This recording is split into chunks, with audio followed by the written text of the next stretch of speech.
everyone. We are the Group 5. I'm Maria Angel Palacios. Together with my fellow members, Laika Digumbal.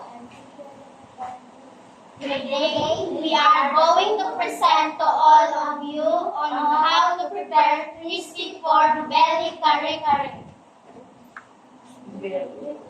500 grams beef or drumlet, 1 cup pork flour, 1 piece eggplant, 1 bun ketchup, 1 bun with French cheese and 1 teaspoon onion chop, and 1 cup garlic chop, and 2 tablespoons cooking oil, and 2 tablespoons peanut butter, and 1 cup messy custard or milk, salt and honey and water, salt and pepper, and Procedure. First, boil the pork belly for 10 minutes, then set aside 1 cup of the pork stock.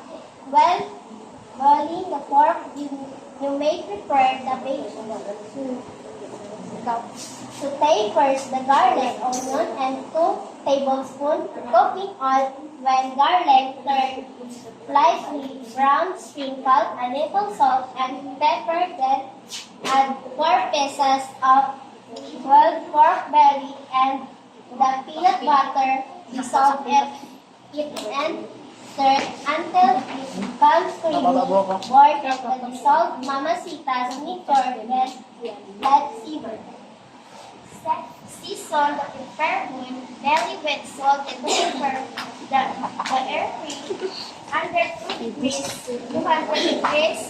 Cook for 20 minutes. Then at the halfway of cooking, around 10 minutes, flip over the meat. To evenly cook and crispy, it can continue to cook 10 minutes. And roast beef, stir fry the veggies by sprinkling a little oil into the pan. When stir fry the eggplant, French beans, and the pit chard. More than serving degrees peanut sauce. First, 10 minutes in the then tap it with preparation time.